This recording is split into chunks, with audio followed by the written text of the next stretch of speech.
the 23rd of October 1944, the Japanese cruiser Takao was struck by two torpedoes from the USS Data.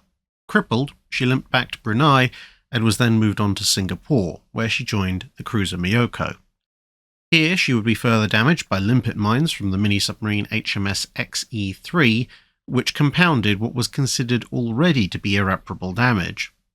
And thus the vessel was left as a floating anti-aircraft battery until the surrender of the local Japanese forces in late September 1945.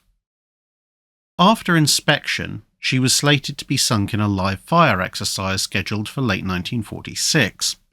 However, the summer of 1946 saw the nuclear tests of Operation Crossroads catch not just an array of test ships in the fire, but also one rather strange amphibious dinosaur-style reptile.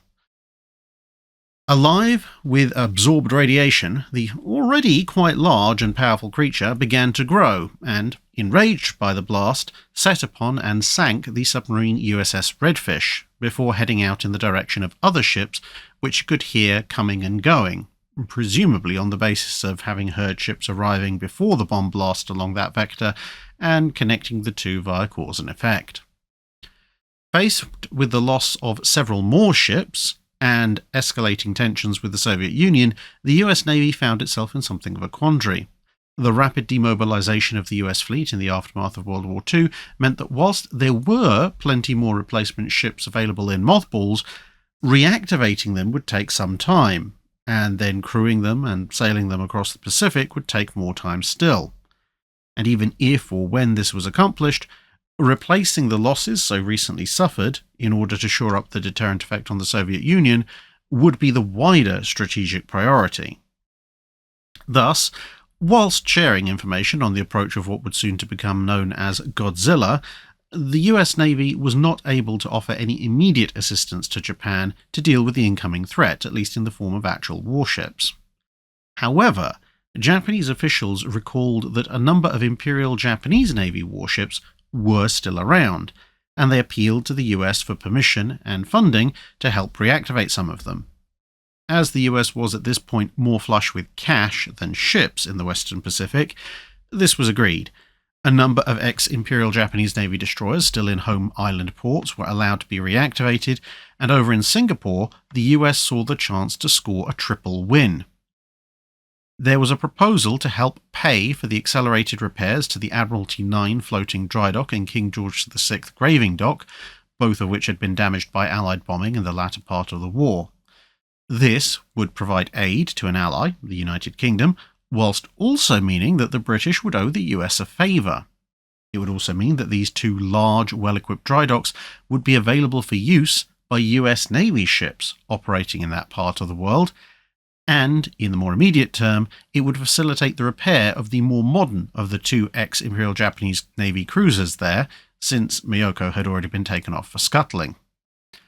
Thus, Takao, previously deemed irreparable, but now possessing enough funding to make her at least vaguely operational, spent about 9 months having her hull patched up, her weapons made operational, and some machinery restored to working condition.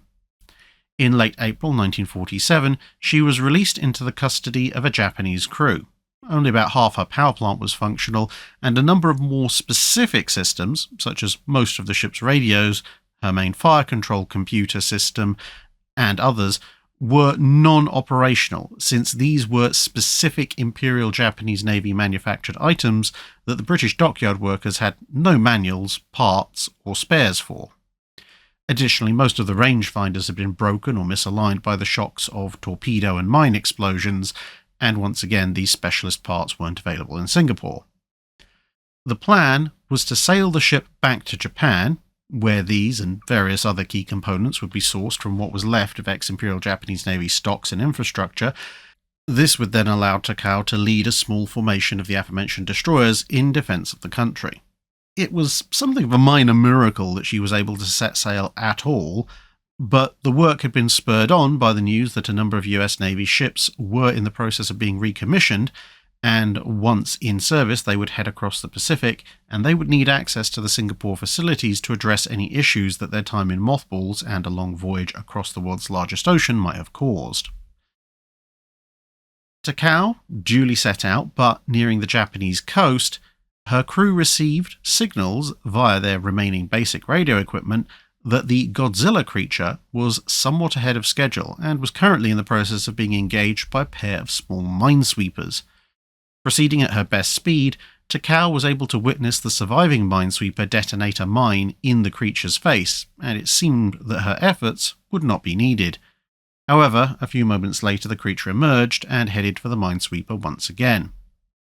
With a limited crew, limited radio, and no long-distance central fire control, Takao's crew, already at action stations, could not inform the minesweeper of their approach, even if the smaller craft's crew even noticed their transmission in the middle of all the chaos. Additionally, without the benefit of central fire control and direction, or even working long-distance rangefinders, long-range fire from the main battery guns was far too risky. Although monstrously large for a living creature, the exposed portion of Godzilla was, at this stage at least, still a relatively small target as far as naval artillery was concerned, and of course the friendly minesweeper wasn't too far away. And thus the cruiser closed in to point-blank range, allowing the guns to be effectively bore-sighted using just the standard spotting scopes. The first salvo from the forward guns scored a number of direct hits, with the other shells passing close but doing nothing else but stirring up the water. Another salvo of 6 8-inch guns, as the ship heaved to port to avoid collision, appeared to fatally injure Godzilla and secure the minesweeper. Some of the crew thus rushed to the ship's starboard side to see if they could spot any remains. Unfortunately, the wounded Godzilla was now mostly underwater and very angry. The ship had not been able to restock its torpedo launchers, and it's somewhat questionable if such a close-range salvo could even have been made to work in any case, but a third salvo from the main guns proved once again quite accurate, but with only the creature's dorsal ridges showing above the water, the shells exploded in the water all around Godzilla without doing any further damage. Godzilla then burst out from the water, attacking the ship's forward superstructure and demolishing it utterly, the immense weight of the creature forcing Takao to heel heavily to starboard. Here, the lack of central fire control played into the ship's favour.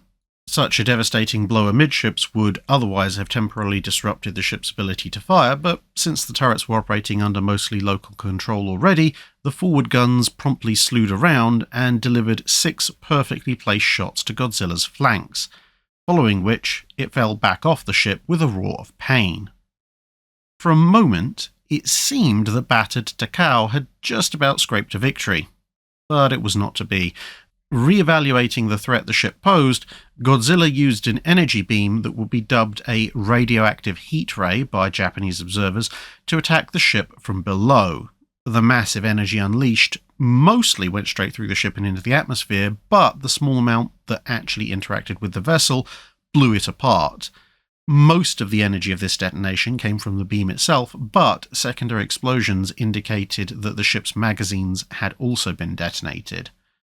When the smoke cleared, nothing but small bits of wreckage remained as testament to the valiant last stand of the Takao. But the battle had apparently exhausted Godzilla, who retreated into the depths, allowing the minesweeper to escape. Its crew proving vital in stopping the creature later in the year using some of the reactivated destroyers, a bunch of gas tanks, and a cobbled-together Shinden fighter. That's it for this video. Thanks for watching. If you have a comment or suggestion for a ship to review, let us know in the comments below.